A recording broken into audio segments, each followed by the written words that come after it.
नमस्कार, सवाल तो बंद और मैं हूं आपका शतरांज। यूपी में बीजेपी पूर्ण बहुमत के साथ दोबारा सरकार बनाने जा रही है। 37 साल के बाद यूपी में कोई दल दोबारा सत्ता में वापसी कर रहा है। 273 सीटों के साथ भारतीय जनता पार्टी सरकार बनाएगी। यूपी में बीजेपी ने 255 सीटों पर जीत दर्ज की है, जबकि उसके गठबंधन सहयोगी अपना दल को 12 और निषाद पार्टी को 6 सीटें मिली हैं। बीजेपी ने 23 जिलों में क्लीन स्वीप भी किया है। इसमें मुख्यमंत्री योगी आदित्यनाथ के गोरखपुर मंडल के जिले तो शामिल हैं ही, साथ ही साथ बुंदेलखंड और अवध के भी कई जिले इसमें शामिल हैं। बीजेपी 23 जिलों की 121 सीटों पर कब्जा कर चुकी है, तो फिर वहीं समाजवादी पार्टी ने 5 जिलों में क्लीन स्वीप किया है। इसमें सपा के अध्यक्ष अखिलेश यादव के संसदीय क्षेत्र आजमगढ़ शामिल है। पश्चिम से लेकर पूरब तक बीजेपी ने अपने विरोधी दलों को चित्त किया है। पश्चिमी यूपी में जहां बीजेपी को सबसे ज्यादा नुकसान की आशंका थी, उसी पश्चिमी यूपी में बीजेपी ने 136 में से 93 सीटों पर कब्जा किया है। तो पहले चरण में बीजेपी को 58 में से 46 सीट, दूसरे चरण में बीजेपी ने 55 में 28 सीटों पर कब्जा किया है। और आज हम इस मुद्दे पर चर्चा करेंगे कि जब अखिलेश यादव जयंत चौधरी के साथ मिलकर जाट और किसानों को साधने में लगे हुए थे, तो फिर वो कौन से सियासी समीकरण थे जिसको साधकर बीजेपी ने विरोधियों को चारों खाने चित्त कर दिया है। तो उत्तर प्रदेश के अंदर अब भारतीय जनता पार्टी अपनी सरकार बनाने वाली है।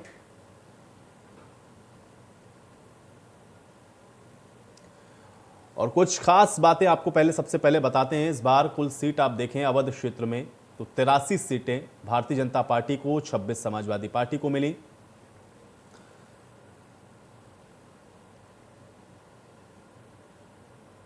कांग्रेस का खाता खुला नहीं, बीएसपी का खाता खुला नहीं, लेकिन कुल 109 में से आप देखें 83 सीटें अवध क्षेत्र में भारतीय जनता पार्टी को मिली। समाजवादी पार्टी को 26 सीटें मिली हैं। यह अवध क्षेत्र में जहां पर कुल 109 सीटें हैं उनका हम आंकड़ा आपको बता रहे हैं। इसी तरह से बुंदेलखंड को आप देखेंगे तो 16 सीटें यहां पर 19 में से भारतीय जनता पार्टी ने जीती, 3 सीटें समाजवादी पार्टी ने। कांग्रेस और बीएसपी का भी खाता यहां पर नहीं खुला, तो 19 में से 16 सीटें बुंदेलखंड में भारतीय जनता पार्टी ने जीती हैं। तो अवध आपने देखा, बुंदेलखंड आपने देखा और अब पूर्वांचल देखें। कुल 139 में से 81 सीटें भारतीय जनता पार्टी ने यहां पर जीती, 53 सीटें समाजवादी पार्टी को मिली हैं। अब 7 कीर्तिमान उत्तर प्रदेश में आप ये भी समझ लें, चूंकि 34 साल से एक तो किसी ने लगातार 2 बार सरकार नहीं बनाई, ये मिथ टूटा। और इसी के साथ साथ आपने ये भी देखा कि एक और मिथ था जो कि जो नोएडा जाता है, गौतम बुद्ध नगर जाता है, वो दोबारा सत्ता में वापसी नहीं करता, वो सरकार का कार्यकाल पूरा नहीं कर पाता। इस मिथ को भी भारतीय जनता पार्टी ने तोड़ दिया। तो कुल मिलाकर के ये कुछ वो अहम फैक्टर्स हैं, कुछ अहम आंकड़े हैं जो हम आपको बता रहे हैं। और वोटिंग परसेंटेज के हिसाब से भी देखेंगे तो 41% वोट भारतीय जनता पार्टी को मिले, जबकि 32.3% वोट समाजवादी पार्टी ने लिया है। 12.9% बीएसपी को, 2.3% कांग्रेस पार्टी को वोट मिला है। और इसलिए आज ये सब हम समझने की कोशिश करेंगे कि आखिर उत्तर प्रदेश के अंदर इस बार की जो जीत है उसके मायने क्या हैं, उसको किस तरह से देखा जाए। और साथ ही साथ सबसे अहम ये है कि जब गठबंधन के साथ ये पार्टियां उतरी हैं तो अगर सफलता अपेक्षित नहीं मिल रही है तो उसके पीछे का कारण क्या है। जबकि इस बार कई ऐसे अहम जोर तरीके से उठाया था, लेकिन उसके बाद भी भारतीय जनता पार्टी आप देख रहे हैं कि प्रचंड बहुमत के साथ सत्ता में अपनी वापसी कर रही है। और इसलिए अब सवाल यह है कि किस तरह से अब इस जीत और हार का विश्लेषण किया जाए और इसके क्या मायने समझे जाएं। आज हम भी इसी पर चर्चा करते हैं। 3 बेहद खास मेहमान मेरे साथ जुड़ चुके हैं, पहले उनका परिचय आपके साथ करवा देते हैं, उसके बाद इस चर्चा में आगे बढ़ते हैं। ब्रजभूषण सिंह राजपूत जी हमारे साथ जुड़ रहे हैं, विधायक है भारतीय जनता पार्टी के। ब्रजभूषण सिंह जी, बहुत स्वागत है आपका चर्चा में। अशोक यादव जी हमारे साथ जुड़े हुए हैं, पूर्व मंत्री रहे हैं समाजवादी पार्टी सरकार में। अशोक यादव जी, आपका भी स्वागत। और उत्कर्ष सिन्हा हमारे साथ जुड़ रहे हैं, वरिष्ठ पत्रकार हैं। उत्कर्ष सिन्हा जी, आपका भी स्वागत है। ब्रजभूषण जी, सबसे पहले आपसे ही मैं चर्चा की शुरुआत करना चाहूंगा। सबसे पहले तो आप लोगों को बधाई कि आप लोगों ने जीत दर्ज की, दोबारा से आप लोग सत्ता में वापसी कर रहे हैं, 37 साल का रिकॉर्ड आप तोड़ रहे हैं। जीत का श्रेय आप लोग किसको देते हैं? और आपको सबसे बड़ा इसमें अगर मैं आपसे समझना चाह, जो काम किया जिस वजह से आप लोग मेजोरिटी के साथ फिर सरकार बना रहे हैं, आपका पहला रिएक्शन मैं इस पर चाहता हूं।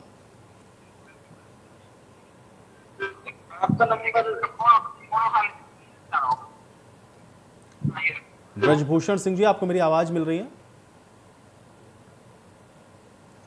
चलिए, मुझे लग रहा है शायद कुछ तकनीकी समस्या, नेटवर्क का इशू है। मैं दोबारा से आपके साथ कनेक्ट होऊंगा। अशोक जी, मैं आपके पास आता हूं। अशोक जी, कल दिन भर भी हम लोगों ने चर्चा की, लेकिन आज चूंकि अब तस्वीरें कुछ और क्लियर हो चुकी हैं और बहुत सारे डाटा, कुछ फैक्ट्स हम लोगों के सामने आए हैं। अब आपको भी आपकी जो जानकारियां हैं वो आप तक पहुंची होंगी। अशोक जी, कैसे देख रहे हैं और आपको क्या लग रहा है कि जो कमी है वो कहां पर रह गई? क्या चीज ऐसी रही जो हिट आप लोग नहीं कर पाए, सत्ता में आने से आप लोग रह गए? आपका पहला रिएक्शन मैं इसके ऊपर चाहता हूं। देखिए, मैं सबसे पहले एक बात आपसे जानना चाहता हूं कि एक तरफ केंद्र की सरकार, उसके सारे मिनिस्टर्स और जितने भी ताकत है आर्थिक, वो थी भाजपा के साथ, ठीक है। उनकी सरकार थी, उनके मंत्री थे, सबको सुविधाएं थी, अधिकारी उनके थे। उसके बाद भी अगर 42% वोट उन्हें मिलता है, 41%, वो हमको 32% मिलता है। हमारी सरकारें 22 में बनती रही, 23% में बनती रही, 28% में 235 हमारे विधायक आए थे। इस बार अखिलेश जी ने अपने दम पर अपना 32% पहुंचा लिया। पहली बात तो ये हमारी मॉरल विक्ट्री है। अभी आपने किसी ने कहा चारों खाने चित हो गए। चारों खाने चित भाजपा नहीं, बसपा हुई है और कांग्रेस हुई है। हमारा दल चारों खाने चित नहीं हुआ है, उनकी ताकत लगा दी गई। आज अखिलेश यादव भले चुनाव इसमें हार गए हो, हमारी सरकार ना बनी हो, लेकिन देश के राजनीति में अखिलेश यादव एक बहुत बड़े चमत्कारिक चुंबकीय व्यक्तित्व रूप में निकले हैं। आज उनकी चर्चा घर घर में है। एक ऐसा निकला इस देश को दिया है इस चुनाव ने, जो आने वाले दिनों में देश का नेतृत्व करेगा। देखिए, हमेशा रिजल्ट के लिए तैयार रहना चाहिए। परिणाम जो भी निकले, तैयार रहना चाहिए। भाई, हम तो अपने आज से काम, आज मैं भी एक गांव से लौट के आ रहा हूं, एक गांव पड़ता मेरे यहाँ गया था मैं शाम को। हम लोग रुकते नहीं है। अखिलेश जी का बयान भी आ गया है कि जनता ने हमारी सीटों को 2.5 गुना कर दिया। इतना ज्यादा प्रोपगंडा किया, इतना बदनाम किया गया, सारे चैनलों से गालियां दी गई, जनता को भरमाया गया, गरीब जनता को 2-2 गोला गल्ला देके। नहीं, सुनिए, प्लीज सुनिए। तो इसलिए उन्होंने एक बात कही और दूसरी कहा है जनता, ये उन्होंने कार्यकर्ताओं से कि 2 साल बाद लोकसभा का चुनाव होना है और आज का जो मुझे फायदा है, आज का हमारा जो 32% वोट है, कल हमारा ये 32% वोट लोकसभा चुनाव में रोशनी देगा, एक शम्मा जलाएगा। और 24 के चुनाव पार्टी नहीं है, इसका नाम बीजेपी है। इसका नाम एक्चुअली होना चाहिए BJP, Bharatiya Janata propaganda party. हमने प्रोपगंडा ये किया था, हम नौकरी देंगे। हमने कहा गरीबों को घर दिया, गरीब आदमी के झोली में गल्ला डाल के इन्होंने चुनाव जीत लिया है। नैतिक जीत हमारी नैतिक जीत है। चलिए, ब्रजभूषण सिंह राजपूत जी, एक तो जवाब भी दीजिएगा अशोक जी की बात का, और दूसरा ये है कि जीत का एक्स फैक्टर आपको क्या लगता है? क्योंकि जिस राशन की आप बात कर रहे हैं, अशोक जी कह रहे हैं वो तो गल्ला देकर के आपने भाई लोगों को भ्रमित कर। अरे देखिए, अरे एक मिनट सुनिए, आपको पहले बधाई मैं दे दूं। हम लोग 50-60 डिबेटें कर चुके हैं और हमेशा हम प्यार स्नेह से हम लोग बैठते हैं और अपनी अपनी बात करते हैं। धन्यवाद है, बधाई दे दी, वो तो हम नहीं देंगे, क्या दिक्कत है? नहीं, बिल्कुल सही है। लोकतंत्र में ये सब होता है अशोक जी। लोकतंत्र में मजबूत विपक्ष का होना भी बहुत जरूरी है और बड़ी जिम्मेदारी है आप लोगों के ऊपर। बिल्कुल, बहुत बड़ी जिम्मेदारी आपके ऊपर। अब ठीक है, ब्रजभूषण जी को सुनते हैं, और मुझे पता है कि आप बहुत सुलझे हुए प्रवक्ता हैं। ब्रजभूषण जी, जवाब दीजिए।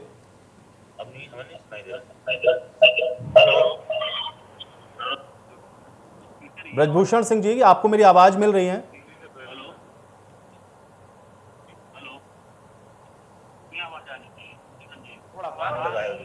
चलिए ब्रजभूषण जी, मुझे लग रहा है शायद आप ट्रैवल कर रहे हैं, इसलिए नेटवर्क का इशू बार बार हो रहा है। और अगर संभव है तो कहीं अगर आप लोग थोड़ा रुक सकते हो तो मुझे लगता है कि हम लोग अच्छे से ये बातचीत कर सकते हैं। तब तक मैं वरिष्ठ पत्रकार का रुख करता हूं। उत्कर्ष सिन्हा जी, आपके पास आता हूं। देखिए, लोकतंत्र के अंदर हार जीत होती है, इसमें कोई बहुत बड़ा विषय नहीं है, लेकिन हाँ ये है कि चूंकि हम लोग चुनावों में अपेक्षाएं हम लोग देखते हैं पॉलिटिकल पार्टीज की, इस बार के 22 के विधानसभा चुनाव का वरिष्ठ पत्रकार होने के नाते आप लोग आकलन किस तरह से करेंगे और आपको क्या नजर आ रहा है? एक एक्स फैक्टर आपको क्या दिखता है भारतीय जनता पार्टी के जीत के पीछे, और समाजवादी पार्टी ने जो गठबंधन बनाया या जिस रफ्तार के साथ समाजवादी पार्टी लग रहा था कि आगे बढ़ेगी, वो एक बैरियर पर जाके जब रुकती है, तो उसका आकलन आपने एक वरिष्ठ पत्रकार होने के नाते कैसे किया? आपका रिएक्शन चाहता हूं उत्कर्ष जी। ये प्रश्न मुझसे था ना? जी जी। देखिए, ये सही बात है कि भारतीय जनता पार्टी की सरकार बनी और बहुत अच्छे बहुमत से बनी, दूसरी बार बनी। उत्तर प्रदेश में पिछले 30-32 सालों में ऐसा कभी नहीं हुआ था। तो ये इस बात की क्रेडिट भारतीय जनता पार्टी के पूरे संगठन को, उनकी सरकार को, उनके मशीनरी को सबको देना होगा और देना चाहिए, बिल्कुल। ये भी बात है कि लड़ाई हल्की भी नहीं थी, ये चुनाव बड़ा मजबूत तरीके से लड़ा गया। और जब हम आंकड़ों का विश्लेषण करते हैं तो हम ये देखते हैं कि जो पार्टी जीती है और जो पार्टी हारी है, दोनों को 3 करोड़ से ज्यादा वोट मिले। अखिलेश यादव और उनके गठबंधन को 3 करोड़ 11 लाख कुछ वोट मिले हैं और भारतीय जनता पार्टी और उनके गठबंधन को 3,70,000 के करीब 3 करोड़ 70 लाख के करीब वोट मिले। तो ये 57 लाख वोटों का फर्क रहा है और ये लड़ाई। और दूसरा 15 सीटें ऐसी हैं इस पूरे हार जीत में जो 1000 वोट से कम पे आई है, 100 वोट, 200 वोट, 300 वोट वाला। तो ये बताता है कि लड़ाई तो थी, लेकिन बीजेपी जीती कैसे और जीती क्यों, ये समझ लेना चाहिए। और मेरे ख्याल से विपक्ष को भी बहुत गौर से इस बात को समझने की जरूरत है अब कि आप पूरी ताकत लगाते हैं। आप अभी अशोक भी कह रहे थे कि उनके नेता को देखा, लेकिन फिर भी एंड रिजल्ट क्या है और क्यों है, इस चीज का विश्लेषण तो करना होगा। देखिए, एक तो ये है ना कि भारतीय जनता पार्टी अपने आप को एक ऐसी पार्टी के तौर पर निकाल के लाई है, स्थापित की है, जिसका संगठन 24/7 12 महीने 5 साल एक बराबर काम करता है, एक बराबर मेहनत करता है। आज की तारीख में पन्ना प्रमुख जो उसका ताकत है, 40-50 लोगों तक उसकी कनेक्टिविटी 5 साल बनी रहती है, कम्युनिकेट करता है। दूसरी तरफ दूसरी पार्टियां हैं, वो लड़ती हैं, मुद्दों पर संघर्ष करती हैं, सब कुछ होता है, बहुत अच्छा लड़ती है, लेकिन संगठन के तौर पर 5 साल वो वोटर से डायरेक्ट डायलॉग नहीं करते। उनका लीडर डायलॉग करता है, नीचे कितना डायलॉग होता है वो डिफरेंस यही दिखा रहा है 60 लाख वोट। दूसरा, अखिलेश यादव, ये सही बात है अशोक जी, ये अखिलेश यादव के सामने बीजेपी का एक बड़ा, भाई प्रधानमंत्री नरेंद्र मोदी, योगी आदित्यनाथ अभी बड़ा चेहरा है, बड़ा कद है उनका, अमित शाह खुद कमान संभाले हुए हैं, अनुराग ठाकुर जैसा नेता लगातार फील्ड में है, तो वो एक था और उसके सामने अखिलेश यादव अकेले थे। तो इनको सोचना पड़ेगा कि अगर आप खुद 50 स्टॉलवर्ड से लड़ना है तो आप अकेले कैसे लड़ेंगे, कितना थकेंगे। पश्चिमी उत्तर प्रदेश में आपके पास एक सहयोगी था, जयंत चौधरी, लेकिन उसके बाद उठा के देखिए तो 7वें चरण में ओम प्रकाश राजभर, और राजभर की पॉलिटिक्स, वो मैच्योर पॉलिटिक्स, एक जाति के लिए सीमित है, एक क्षेत्र के लिए सीमित है, लेकिन एक बड़े नेता के प्रकाश राजभर को अगर आप प्रदेश में जिनका असर हो, ऐसा नहीं देख पाते हो, कभी नहीं देख पाते। तो ये सारे फैक्टर भी हैं जो, और सबसे बड़ी चीज था ये भी तय है, क्योंकि अगर समाजवादी पार्टी के का वोट बढ़ा है 10% से ज्यादा, तो भाई जाहिर सी बात है कहीं तो असंतोष था, लेकिन उसको बीजेपी ने बहुत अच्छे तरीके से काउंटर भी किया। उसने अपनी जमीनी रणनीति में, उसने अपने कम्युनिकेशन में पकड़ा उन चीजों को और उसको बहस से बाहर कर दिया। तो चुनाव में तो ये होता है ना कि किसके एजेंडे पे, बिल्कुल उत्कर्ष जी, देखिए ये बहुत सारे फैक्टर्स हैं, कुछ फैक्टर्स पर मैं और आपके साथ डिस्कशन करूंगा, लेकिन मैं एक बार फिर से कोशिश करता हूं। ब्रजभूषण सिंह जी, आपको मेरी आवाज मिल रही है?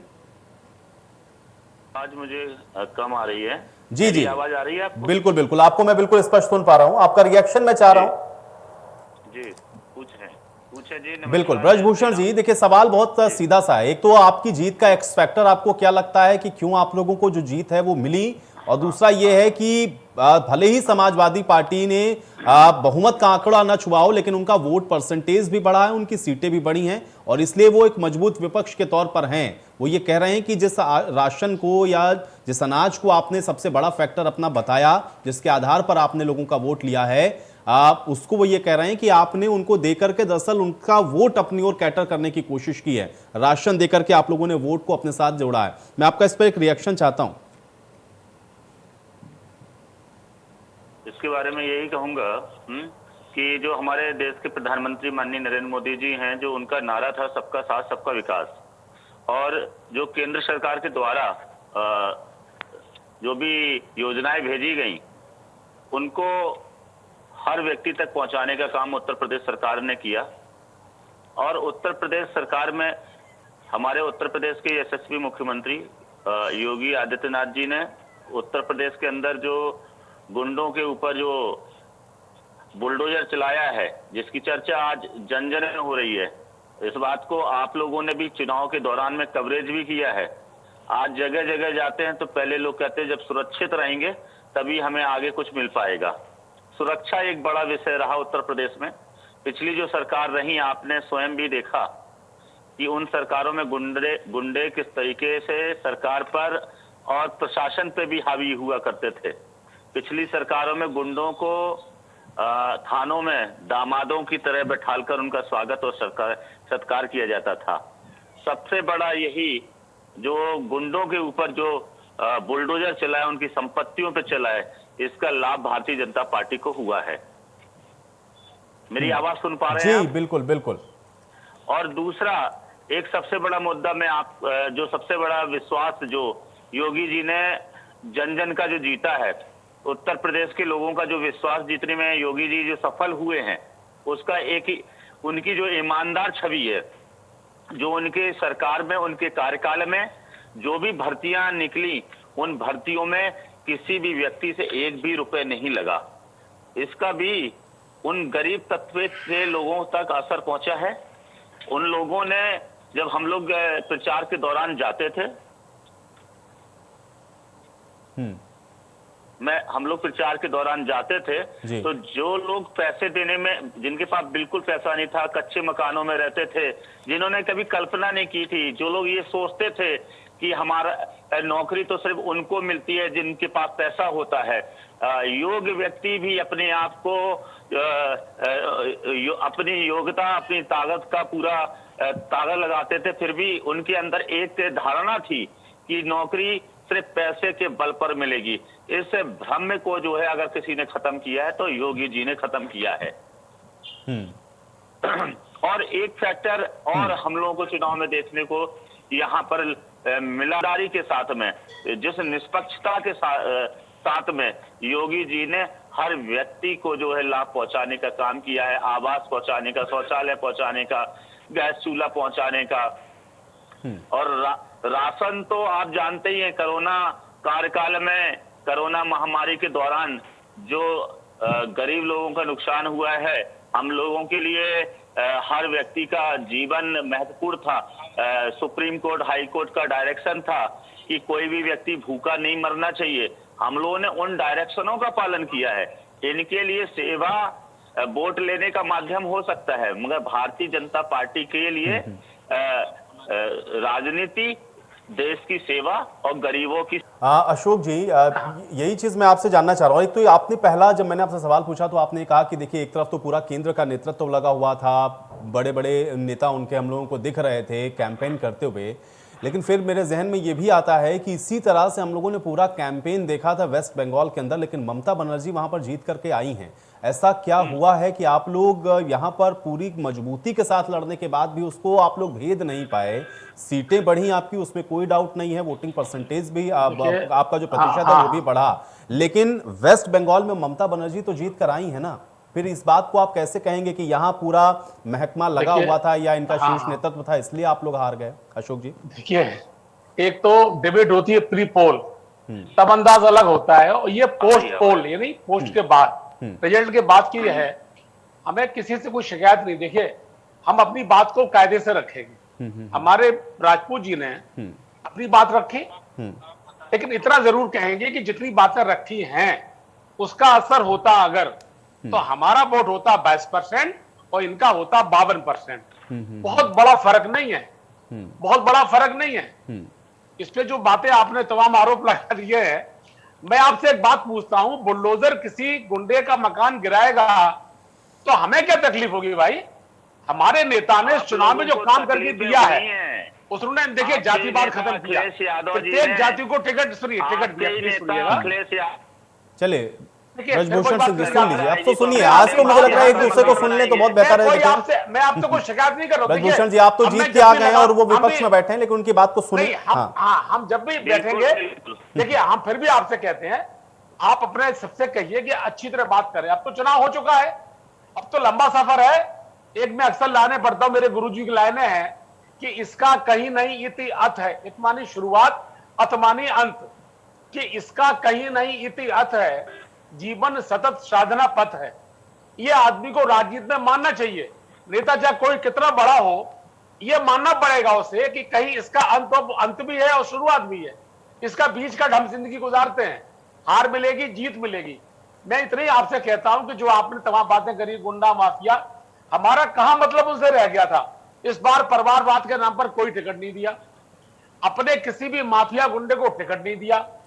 66 की जगह केवल 24 टिकट यादवों को दिए, परिचय दिया है, वरना उनको आशीर्वाद। आप बंगाल की बात देखिए, बंगाल में बहुत मजबूती से ममता जी पहले से थी, इनकी 2 सीटें थी। आम टीवी पे चल रहा था, मुख्तार अंसारी के लड़के अब्बास अंसारी ये कह रहे थे कि हम अखिलेश जी से कहकर आए हैं 6 महीने तक किसी का ट्रांसफर मत करिएगा, हम एक एक से हिसाब नहीं कहकर आए, ये उन्होंने भाषण भले दिया हो, नहीं ये बर्दाश्त नहीं कर सकते। अंसारी देखिए वो अखिलेश यादव की पार्टी के नहीं थे, वो नहीं हमारे गठबंधन के सहयोगी प्रत्याशी थे, वो समाजवादी पार्टी के प्रत्याशी देखिए नहीं थे।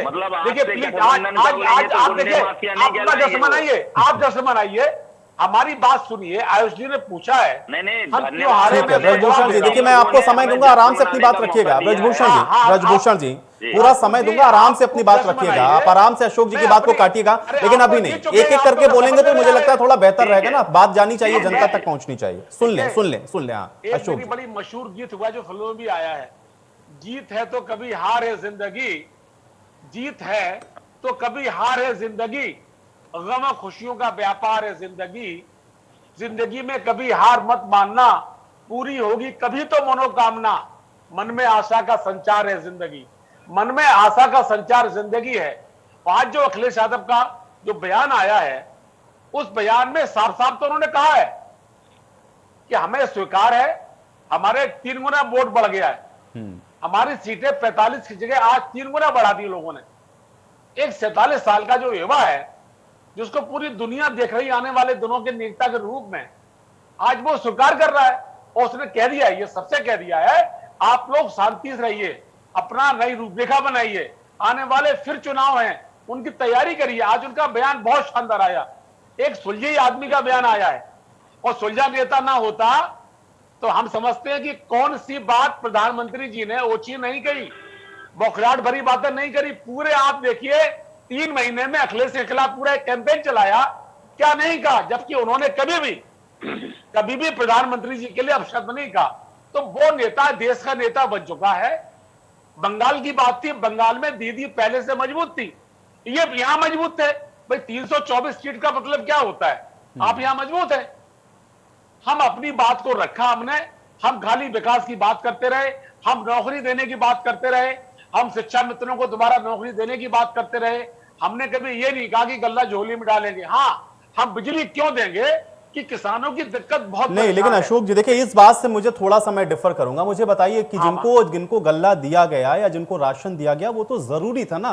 कोरोना काल में क्या किया जाता, नहीं देते उनको गल्ला, तब भी तो आप कहते कि देखिए भूखा मरने के लिए छोड़ दिया आपने। तो उसको आप ये मत कहिए ना कि उन्होंने राशन देकर के गल्ला देकर दिया, वो तो जरूरत थी ना वक्त की अशोक जी। अच्छा आप बता, देखिए हम शुरू से राजनीति कर रहे हैं 22-23 साल की उम्र से, हमने व्यापार किया, शायरी भी करी, सब कुछ करता हूं मैं, मतलब कई जगह जिंदगी मेरी बटी हुई है। मैं आपसे एक बात कहता हूं, चुनाव जो होता है वो होता है खर्चा, पर्चा और चर्चा, ये तीन चीजें होती हैं। हम तीनों चीजों में इनसे पीछे रह गए। खर्चा हमारे पास है नहीं है, कोई फालतू का पैसा नहीं, पहली बात। और चर्चा में हमारा नेता अखिलेश यादव अकेले लड़ रहा था, बाकी लोग तो भी 1 महीने पहले आ गए थे। एक आदमी अकेला अपनी बात कह रहा है, एक तरफ प्रधानमंत्री, कई मंत्री, पूरे देश के तमाम लोग, यानी टीवी चैनल्स की आपकी छोड़ दें तो 90% उनके साथ थे, उनको दिखा रहे थे। हमारे अखिलेश जी की रैली दिखाते थे केवल 2 मिनट, उनके हाथ दिखाते थे 1 घंटे, चुप प्रधानमंत्री थे वो। तो हम चर्चा में पीछे रह गए, खर्चा में पीछे रह गए। पर्चा में आपने जो बात कही है ये सच है कि कुछ खामियां रही हैं, कुछ खामियां ऐसी रही कि हम समझा नहीं पाए, अपने 5 साल के विकास के कामों को लोगों तक पहुंचा नहीं पाए। अगर पहुंच जाता, अगर काम हो जाता, जैसा कि देखिए उत्कर्ष जी ने बहुत बढ़िया बात कही है, मैं पूरी तरह सहमत हूं।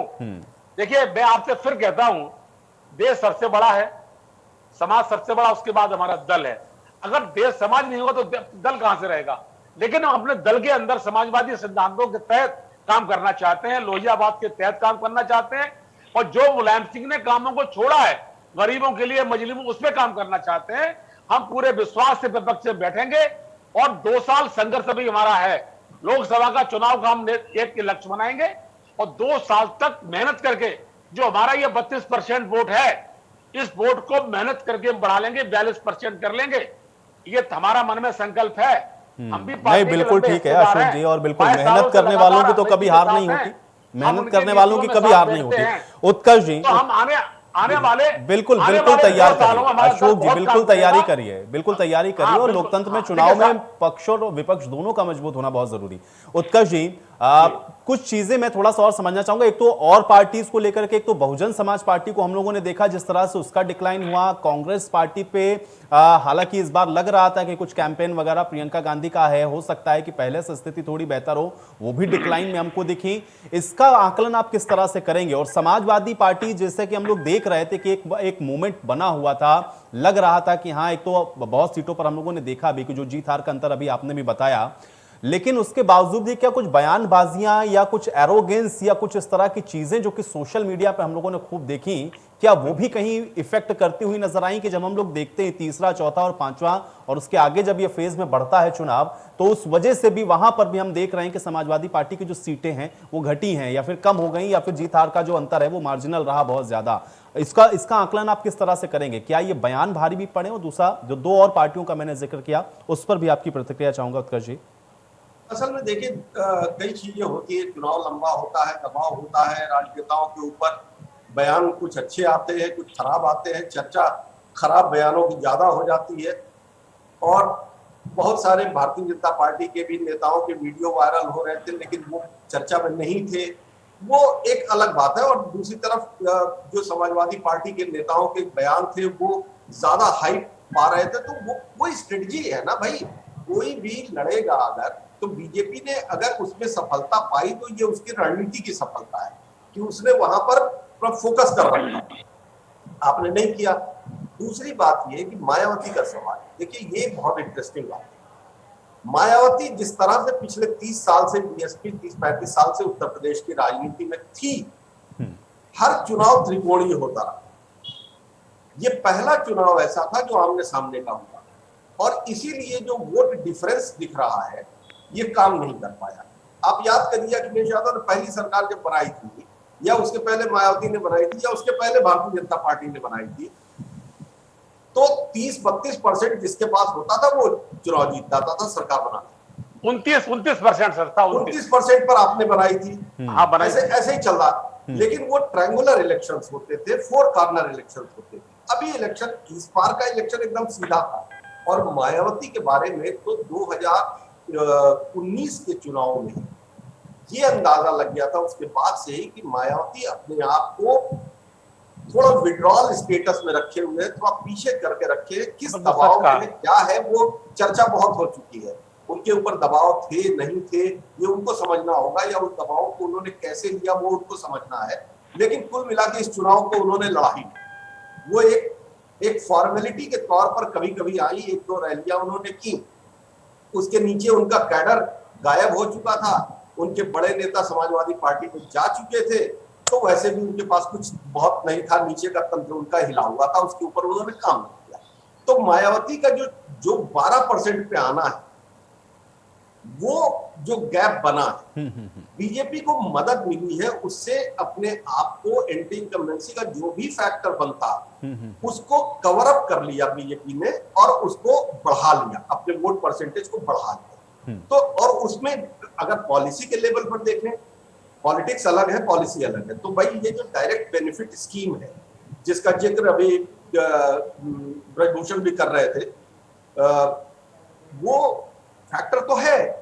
अगर किसी के पास घर नहीं है और उसको घर मिल रहा है, या अगर उसके कोरोना या किसी वजह से उसका रोजगार खत्म हो गया है, तो उसके घर में अनाज तो है, तो वो और उसमें भी खासतौर से महिला, जो घर की महिला है, उसने, आप देखिए इस चुनाव में एक और इंटरेस्टिंग बात है, और पिछले मैं ये डेटा 4 चुनाव से देख रहा हूँ कि विमेन वोटर जिस तरफ गई है चुनाव उस तरफ गया। इस बार भी जो महिलाओं का वोट है भारतीय जनता पार्टी की तरफ ज्यादा गया है, तकरीबन 10% ज्यादा गया है, तो वो एज दिखाई दे रही है। तो उसका फर्क है। और महिलाओं को आप ये नहीं कह सकते कि वो प्रलोभन और ये, भाई उनकी जीवन की बात है ना, उनका घर का खाना, तो वो फर्क तो डालेगा, और उसने फर्क डाला। तो पॉलिसी और पॉलिटिक्स, पॉलिसी में भी बीजेपी को एज थी, पॉलिटिक्स में भी। हाँ, समाजवादी पार्टी को फायदा जो हुआ है, आपको इस बात को बिल्कुल ध्यान रखना चाहिए कि भले ही वो बातें सही डिलीवर नहीं कर पाए, जैसे 300 यूनिट बिजली फ्री, ये छोटा वादा नहीं, लेकिन आया और गया, इसके ऊपर फोकस नहीं हुआ, लोकल लेवल में इसके ऊपर फोकस नहीं किया। यहां पर कमजोरी समाजवादी पार्टी के लिए। ओपीएस बहुत बड़ा इशू था, लग रहा था कि चुनाव बदलेगा, फर्क पड़ा, लेकिन उसके वो फर्क नहीं डाल पाया। शिक्षा में बेरोजगार सब थे, लेकिन सब चीजें दब गई, वो उतना वोकल नहीं हो पाई, जबकि बेनिफिशियरी डायरेक्ट बेनिफिट स्कीम्स ज्यादा वोकल हो गई। और एक बात और, आखिरी बात, सुरक्षा वाला जो सवाल है ना भाई, 5 साल हो गए अखिलेश यादव को सरकार से बाहर भी, उत्तर प्रदेश की सरकार से भी, और केंद्र में तो खैर कभी थी ही नहीं, चुनाव भी हार गए लोकसभा का। लेकिन बीजेपी ने उस 5 साल पुरानी यादों को बाकायदा रिवाइव करा दिया। अब अखिलेश यादव या अशोक भाई हमारे ये सफाई जरूर दे रहे हैं, और जरूर देनी भी चाहिए उनको, क्योंकि वास्तविकता काफी करीब है वो बात, कि भाई मुलायम सिंह के टाइम का जो समाजवादी पार्टी था वो बदला, और एक स्लोगन भी इन लोगों ने दिया, नई हवा है नई सपा है, लेकिन स्थापित नहीं कर पाए, और वो नैरेटिव ये रिवर्ट नहीं कर पाए, और बीजेपी ने उस नैरेटिव को एस्टेब्लिश किया, उन्होंने याद दिलाया, और वो देखिए याद दिलाना जारी रखेंगे। आज भी ब्रजभूषण राजपूत आज भी उस चीज को याद दिला रहे हैं, तो ये कंटिन्यूअस याद दिलाए, क्योंकि दुखती रग है पुराने शासनकाल की। अब उसको कैसे आप काउंटर करेंगे, तब जबकि आप सरकार में भी नहीं है, आप सरकार के बाहर हैं, सो आपके ऊपर तो डबल लोड है। लोकसभा का चुनाव लड़ना है तो आपको इन मुद्दों को देखना पड़ेगा, क्योंकि ये नैरेटिव्स चिपके हुए हैं। वॉश आउट कैसे होंगे ये आपके पार्टी को सोचना है, लेकिन वास्तविकता ये है कि लोग इस बारे में बात कर रहे थे, और लोग इस बारे में इन्फ्लुएंस थे, भारतीय जनता पार्टी से कन्विंस थे। अब बुलडोजर एक्सट्रीम है, एक सिंबल है, वो हुआ, और उसको जोड़ दिया गया आपकी पार्टी से, यानी समाजवादी पार्टी से, तो वो समाजवादी पार्टी के साथ जुड़ गया, और उसमें सफल हो गई अगर भारतीय जनता पार्टी, तो उसको अच्छा वोट मिला, खासतौर से मिडिल क्लास का, खासतौर से शहरी मतदाताओं का, या गांव के भीतर भी जो लोग दबंगई से परेशान कभी रहे होंगे। तो अतीत का जो पीछा है उसको, बिल्कुल, और उसको तोड़ेंगे कैसे, यही सवाल बहुत महत्वपूर्ण है। ये जो सवाल आपने छोड़ा उसका जवाब मैं अशोक जी से लूंगा, लेकिन ब्रजभूषण सिंह जी क्या कह रहे थे, आप जवाब दीजिए अशोक जी की बात का। जी, अच्छी बातें करिए आज। देखिए पहले तो मैं आपका बहुत बहुत धन्यवाद देता हूँ, है ना, कि अशोक जी एक अच्छे कवि हैं और अच्छे शायर भी नजर आते हैं, मगर इनको सपा की बजाय इनको भाजपा में रहना चाहिए। और नहीं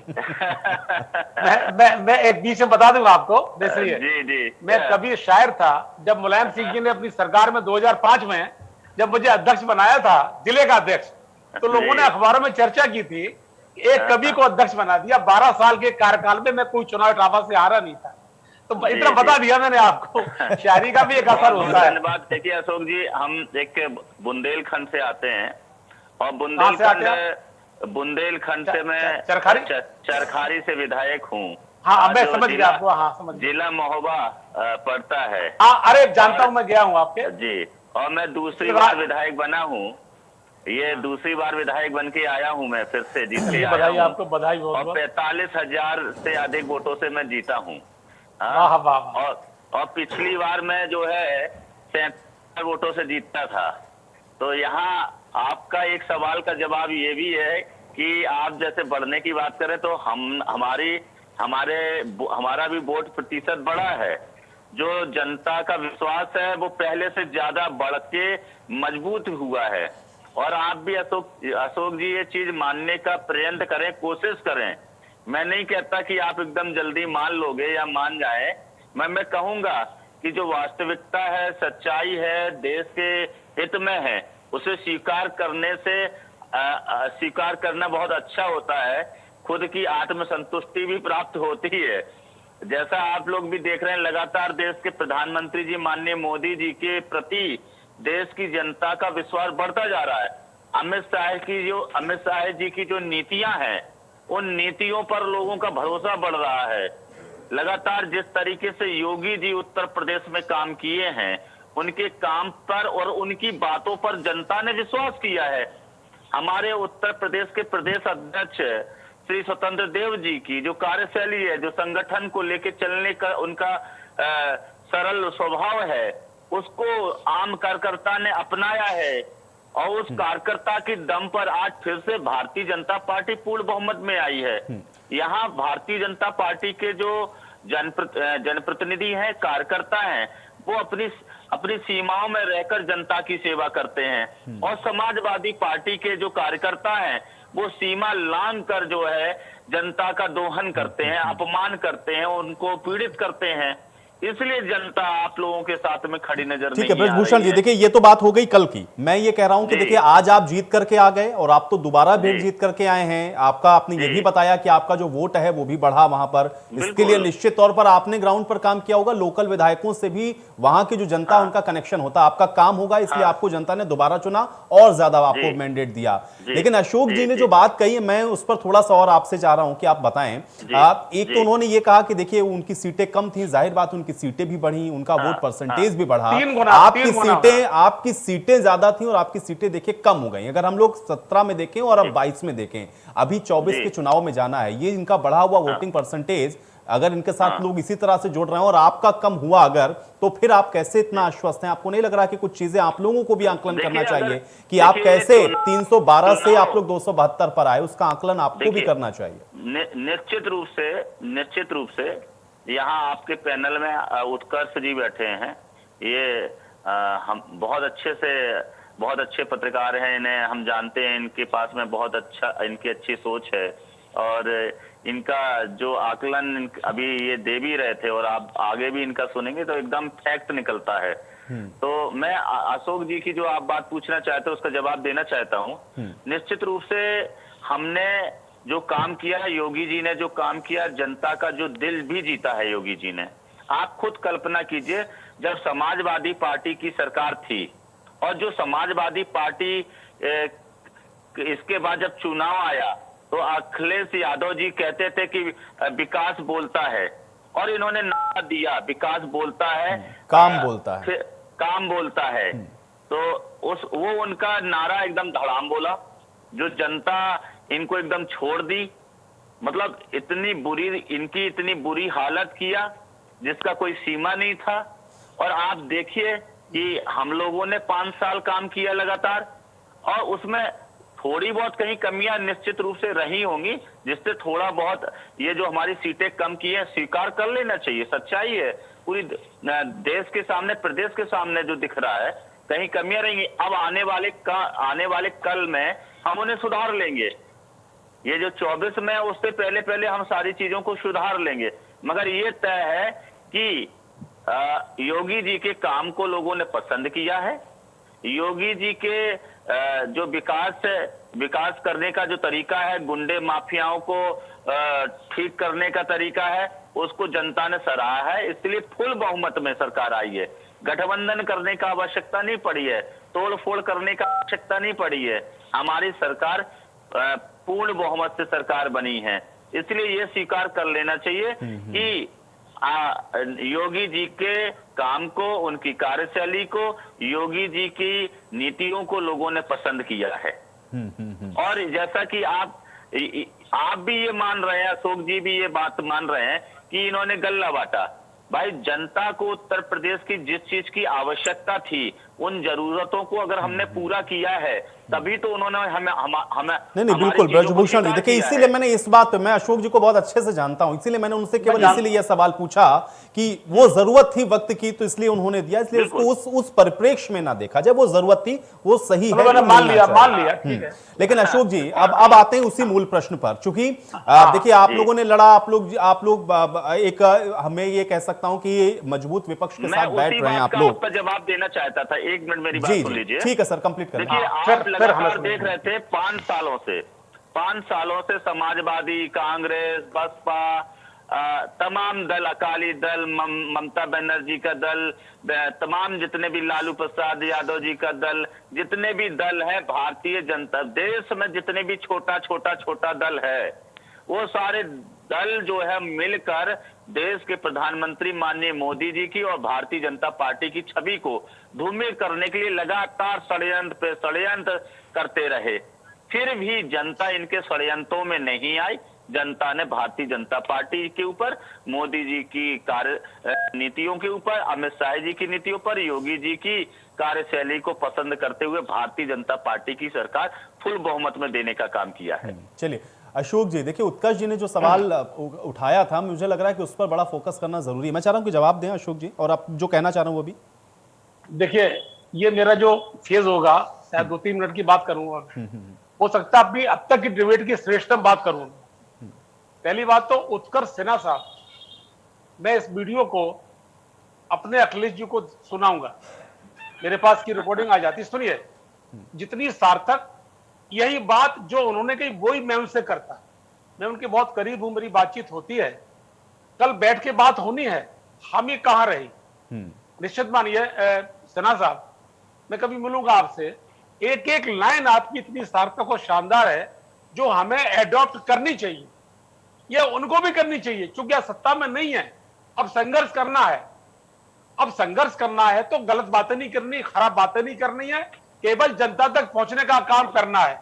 एक बात मैं कहना चाहूंगा, अभी कहा गया कि वोटों से हम धड़ाम से गिरे हैं, 3 करोड़ 11 लाख वोट मिलना, यह बहुत समाजवादी पार्टी की बड़ी वजह है। आपको 370 मिलता है, सुनिएगा, सुन लीजिएगा, हमें 310 मिलता है। एक तरफ सारी ताकत देश के लगी हुई है, एक तरफ एक आदमी को 310 मिलता है, यह अखिलेश जी की मानसिक मजबूती है।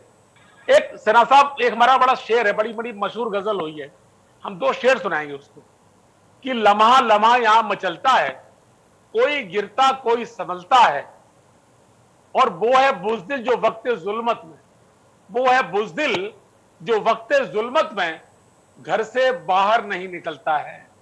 अगर ये मायावती इस वक्त निकली होती, पता नहीं कौन सी उसकी मजबूरी रही होगी, अगर 50 लाख वोट एक्स्ट्रा ले लिए होते तो सत्ता में आज हम होते। ये जीत का श्रेय दीजिए बहन जी को, जो सौदागर हैं और बाजीगर और व्यापारी हैं, इनकी पूरी 235 सीटें मैंने सुनी थी, साथ में 8 मिली बातें 20 शामिल हो गए थे, आज उनकी 1 सीट आती है। ये दुर्भाग्य हमारे देश का है कि एक तो 235 सीटों से 1 पर आ जाती है, मायावती को 50, और जहां भी हम जीते हैं आप देख लीजिए, जहां 50,000 वोट मिला बसपा को, वहां मेरी जीत हुई है। मायावती का कौन सा सौदा हुआ है, पता नहीं उन्होंने क्यों अपने आप को पीछे कर लिया है, वक्त जुल्मत में बाहर नहीं निकली है। ये काराना अंदाज इतिहास में दर्ज रहेगा और कभी जनता यूपी की माफ नहीं करेगी उनको। उन्होंने अपनी पर्दे के पीछे चालों चल के समाजवादी पार्टी को दूर करने का काम किया है, भाजपा को मदद देने का काम किया है। आज अखिलेश जी ने 17 रैली की, 28 बड़ी यात्राएं करी, मायावती की रैली हमारे आसपास कहीं भी नहीं हुई है, हमारे आसपास 8 जिलों में वो दिखाई नहीं पड़ी। क्या बाकोवर दे दिया है? ये बाकोवर दिया गया है, और हमारा तो केवल इतना रहा कि जो बाकोवर दिया उन्होंने, हम उन वोटों को समझा नहीं पाए। सना साहब, हम पहले से मानते थे ये बात, जानते थे ये बात कि हमारे जो दलित भाई हैं, हमें इन्हें समझाना पड़ेगा, नहीं समझा पाए, उतना वक्त नहीं मिला। अगर मायावती के चालों को समझ जाते, पर्दे के पीछे सौदागरी बाजीगरी कर रही है, तो शायद हमारी सीट दूसरी होती योजना। मायावती ने पर्दे के सरेंडर कर दिया, क्या कारण है हम नहीं समझ सकते हैं, लेकिन जानते हम भी हैं। हम मंच में क्या बोले, आपका टेलीविजन चैनल है, हम क्या, लेकिन मायावती की बाजीगरी, कारीगरी, व्यापारी। अच्छा, मैं आपसे एक बात कहता हूं, इसी दल के दया शंकर सिंह ने, भाजपा के दया शंकर सिंह ने आज से 7 साल पहले मायावती के लिए जो कहा था, वो औरत के लिए सबसे गंदे शब्द होते हैं, वो कहा था, तब भाजपा ने उन्हें पार्टी से निकाल दिया था। ये देखिए, उनकी पत्नी को टिकट दे दिया, पत्नी को मंत्री बना दिया गया, ये इनाम दिया गया। मायावती को गाली देने का इनाम दिया था कि जो राधा मोहन सिंह क्या नाम है, उनको निकाल दिया था और उनकी पत्नी को टिकट दिया गया, पत्नी को मंत्री बनाया गया। अब की बार फिर उन्हें जयशंकर को टिकट देकर बना दिया है। तो इनकी जो नीति है ना, ये खुलासा है मायावती कौन सी दबाव में है। अखिलेश जी ने सम्मान दिया, मंचों पर उनके पैर छुए, सब कुछ आज तक अखिलेश जी ने कभी ध्यान देना आप, अखिलेश जी ने यह कहा था 19 के चुनाव के बाद कि कभी कोई टिप्पणी हमारे कार्यकर्ता मायावती के खिलाफ न करे। हमने उन्हें बुआ जी कहा तो बुआ जी कहेंगे। अखिलेश जी ने स्नेह का हाथ बढ़ाया था, लेकिन वो इस काबिल नहीं है। वो हिंदुस्तान की राजनीति पर एक कलंक है, जिनने पर्दे के पीछे बैठकर सौदेबाजी की है। अगर 50 लाख वोट का फर्क कर दीजिए आप, तो सरकार हमारी बनती। 50 लाख वोट कितने होते लोग विधानसभा के अंदर? ये मायावती की बाजीगरी है। आप मत गिनाइए अपनी विशेषताएं। ये मायावती की बाजीगरी है। ये कलंक बोल रहे हैं। हमारी सरकार बनती 29% में 235 सीटें आती हैं। आज 32% में मेरी 125 सीटें आ रही हैं। ये पर्दे पीछे का खेल है जो योगी जी करते रहे। लेकिन आगे चल के 2 साल का वक्त लगेगा। 2 साल बाद केंद्र में सरकार बदलेगी। आप ध्यान रखना। चलिए उत्कर्ष जी, इसका मैं एक रिएक्शन ले लेता हूं। मैंने अपनी बात कह दी। बिल्कुल उत्कर्ष जी, एक तो अगर ये शिफ्ट हुआ है, मायावती का वोट अगर बीजेपी को शिफ्ट हुआ है, तो इसका 24 के अंदर आपको क्या नजर आ रहा है और क्या राजनीति आपको लग रहा है कि बदलती हुई यहां से दिख रही है? हम नीति बनाएंगे, हम दलितों को समझाएंगे। उत्कर्ष जी को सुन लेते हैं। वोट से सौदा होता है, दलितों के वोट के साथ सौदेबाजी होती है, ठीक है। धोखेबाजी होती है। मायावती जी को आप भारत का कलंक कह रहे हैं अशोक जी। बात कही, लेकिन सवाल ये है कि हर पार्टी को अपनी खुद मुख्तार है, उसको खुद का डिसीजन लेने का अधिकार है, और आप दूसरे के नहीं, हर नेता जनता का नेता होता है, जनता की जवाबदेही उसे है, जनता का जवाब देना पड़ेगा आदमी को। ठीक है, तो जनता ने तो उनको नकार ही दिया ना, जनता ने उनको नकार दिया, जनता ने नकार ही दिया। अब अगर के पीछे क्यों नकार दिया? आप घर से क्यों नहीं निकली? आप वोट मांगने क्यों नहीं निकली? आपने रैलियां क्यों नहीं करी है? ठीक है, बस बात ये है। अशोक जी सुनिए, आप सुन लीजिए। मैंने कहा रही यही खास बात है। कोई पैसा भाजपा में नहीं है। साइलेंट रही सेना साहब, केवल एक कारण यह है कि 60 लाख वोट मायावती ले जाती तो आज अखिलेश यादव मुख्यमंत्री होते। इसके भरोसे चुनाव क्यों लड़ रहे हैं भाई? मैं तो ये कह रहा हूँ, आपके भरोसे मत लड़िए ना। राजनीति में होता है भाई, नहीं राजनीति में होता है। हो सकता है हम लोग राजनीति नहीं करते हैं, हम तो उसके बारे में नहीं बात करेंगे। पर्दे के पीछे जो खेल होते हैं। अगर मायावती इसी स्टेटस पे 2024 के चुनाव में भी रही, तो निश्चित तौर पर अगर ये बात समाजवादी वो परिवेश बदलेंगे, वो परिवेश को बदलेंगे। 2 साल का वक्त मिला है। आ गया है। अगर अशोक जी की बात को हम मानते हैं कि ये उन्होंने पहचान लिया है ये गैप, तो जाहिर सी बात है कि ये उस पर काम करेंगे। तो फिर क्योंकि लड़ाई तो उत्तर प्रदेश के उन्हीं 7 करोड़ वोटों की है, अब भी रहेगी, और उन 7 करोड़ वोटों में कौन कितना हिस्सा ले जाता है वही तय करेगा फिर नतीजे। अब इसको देखते हुए पार्टी कैसे रणनीति बनाएगी, क्योंकि आज की तारीख में बीजेपी गेनर है, ये सच्चाई है। अब आप इसको कैसे ले पाएंगे ये आपको देखना है। लेकिन हाँ, मुझे लगता है कि मायावती 24 के चुनाव में भी ऐसे ही साइलेंट है। अब उनका तो हम लोग मेहनत करेंगे, हम तो दलितों के बीच जाएंगे, हम दलितों के बीच जाएंगे, दलितों को समझाएंगे आपका ऐतिहासिक कौन है, दलितों को समझाएंगे। चलिए अशोक जी बिल्कुल ये करिए, और मैं बार बार यही बात कर रहा हूं कि लोकतंत्र के अंदर पार्टियों को अपनी अपनी रणनीति भी बनानी चाहिए, और जनता के बीच में जाकर के अगर आप कन्वे कर पाएंगे तो मुझे लगता है बहुत अच्छा है, और आप भी सत्ता तक पहुंचेंगे। चलिए बिल्कुल, बहुत शुक्रिया आप लोगों का अपना समय निकालने के लिए, आज इस चर्चा का हिस्सा बनने के लिए। तो हालांकि जीत हार हो चुकी है, अब उसका आत्ममंथन और अवलोकन भी हो रहा है, लेकिन पार्टियां इससे क्या सीख रही और उसका परिणाम आगे आने वाले समय में क्या दिखेगा, इसके लिए आपको इंतजार करना होगा। आज सवाल तो बनता है में मेरे साथ फिलहाल इतना ही।